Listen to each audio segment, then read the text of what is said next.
We in the hockey media across Canada states, we know a lot of things that the American teams have a better chance to win the cup than Canadian teams due to the sequence of numbers.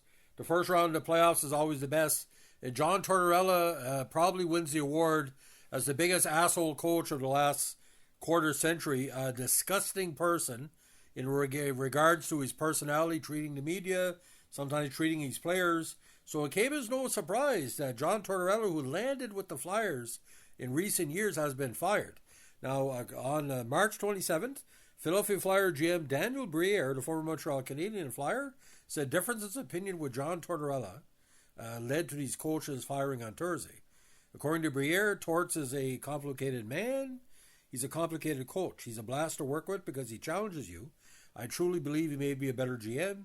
He's not a yes man, and it said Briere. He had opinions, and he's earned the right to share his opinion. We listened to him, but we felt it was time to move on in a different direction.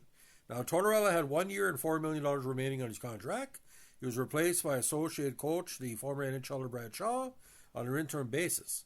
The decision was made by Briere, president of hockey operations Keith Jones, and Comcast Spectator CEO Dan Hilferty. Tortorella was hired in 2022 by Chuck Fletcher, Briere's predecessor as GM.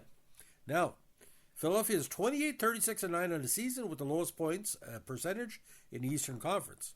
The Flyers entered Thursday night against Montreal with a 6-game losing streak and having lost 11 of the past 12 contests. Over 3 seasons in Philadelphia, Tortorella was 97, 107, and 33 and failed to make the playoffs. Briere said the urge to make a coaching change had only occurred to him recently. I don't think so. It's pretty new. I really got serious in the last few days. Those losses including a crushing 7-2 defeat to the Maple Leafs on Tuesday. Tortorella shocked many after a game when he said he was not really interested in learning how to coach in this type of season where we're at right now. Briere acknowledged those comments were one of the things that have happened along the way that led to Tortorella being fired. It's a series of things that have happened, probably a little bit more in the last 3 weeks. It escalated since right after the trade deadline. It's an accumulation.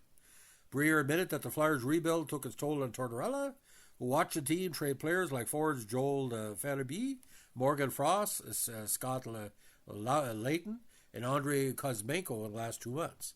Now, the reality is we made some tough trades that we feel are going to set us up for the future, but in the present time put us at a disadvantage. He understood it was part of the plan, he said. Lawton, who was traded to the Maple Leafs before the deadline, was stunned by the firing. I think it was a shock, honestly. Who knows what would have happened this summer and everything like that. Lawton said before the game in San Jose on Thursday. Briere praised the way Tortorella worked with the team's younger players, despite his trademark tough love, that some many of them benched or scratched during the season. He singled out the way Tortorella worked with prize rookie Matvei Mishkov, saying he did a tremendous job in trying to improve the forward's game. Every time he was challenged, his competitiveness just rose to the top, he said of Mishkov. Briere said he hasn't started compiling a list of potential new head coaches. He hopes whoever takes over will experience an upswing for the Flyers in the standings. I feel at this time it's rock bottom, he said. I knew in my guts that we're still going to go through at least another tough year. We know there's a good chance we would take a step back, and unfortunately, it happened. Now, old school coaches like Tortorella, he's an American coach. I think basically what happened, ladies and gentlemen, he may never come back to the NHL again for obvious reasons. I think he's overstayed his welcome. Now, when he's time with the Rangers, Lightning, where they won the Cup, Vancouver Canucks, Columbus Blue Jackets, and the Flyers, has been, there was obviously some great success. But, the media, the way he treated the media was like totally bizarre.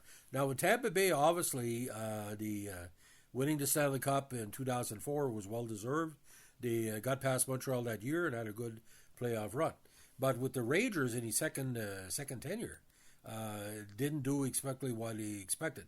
Now, his 1 year at Vancouver was a total abject failure, and his time as Columbus was the same way. So he only had 12 playoff appearances over the last, 25 or so years. So that shows me a lot that he's a 500 coach. Now, the idea about Tortorella, ladies and gentlemen, he'll probably end up with like Team USA at the Olympics. I wouldn't be, but he's more hated than he's loved. Like the way he goes on, sometimes it just doesn't really make any sense. Now, ironically, ladies and gentlemen, I've covered this team. For 3 years, he played at the University of Maine in Orono. While at Maine, he played with his brother Jim, who later became assistant coach for Harvard Crimson.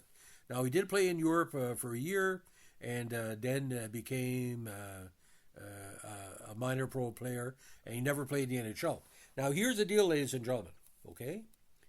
Does Tortorella have a space in the NHL ever again? Maybe not. His coaching career in the minors was strong. Of course, he won the Calder Cup in '96 with Rochester Americans. Now, the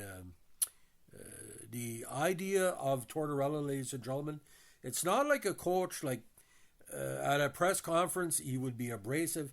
I think Knight, the basketball crackpot, had a lot in common. He wasn't even like friendly or comedic.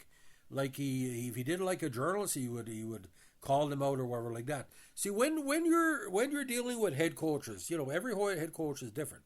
Now, I was dealing with a head coach in Jason Tatarnik of the Woodstock Slammers many years ago, and the way he treated me, it was almost like the way Tortorella was treating with the media.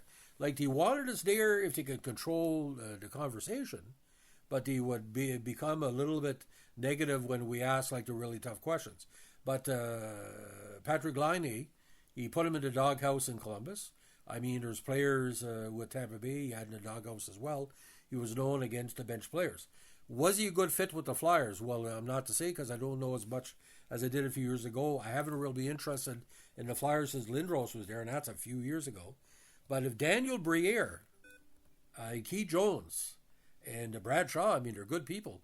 If they fire you, that's why he stayed there too long, because Daniel Briere, he's a cool head. He's got that old-fashioned Quebecois personality.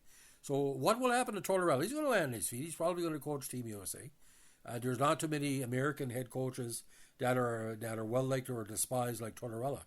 But the idea, ladies and gentlemen, like I said, the 1970s abrasive style of Don Cherry only lasted a little bit in the 80s with Colorado. The Sutters and the different coaches. The style of coaching that Tortorella did is basically out of favor right now because you get a guy, you got to get along with everybody. And he's type of my way or the highway guy.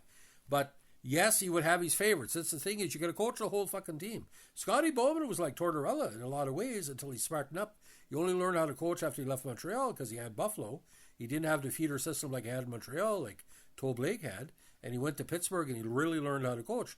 And Detroit as well. He was a better coach when he left Montreal, where everything wasn't handed to him. So Tortorella, again, I don't like him personally. I don't like his style, but again, there's people out there that are going to hire him. But like I said, with the Olympics coming up, I think that's going to be something going on as well. So again, Tortorella fired, and I didn't know he was only making $4 million. You think a guy with over 2 decades in the NHL making less than these players? I figure he had more money than that. That's a shock in itself. So if any Flyer fans, tell me what you think. I'm a biased journalist because Tortorella has treated my Quebec media colleagues and Ontario media colleagues like shit. And the problem is, shame me once, shame on me, shame me twice. Shame me once, shame on you, shame me twice, shame on me. I don't think there are certain members of the media are going to be missing Tortorella in the media scrum because you never was going to end. Mike Ditka, yeah, that's who, Bobby Knight and Mike Ditka. That's who he thinks he is. And he's barely, he's barely Vigneault with Montreal. So John Tortorella, don't let the door hit you on the arse. If you like what we're doing here with our hockey podcast, let us know with a like, comment, subscribe, or share.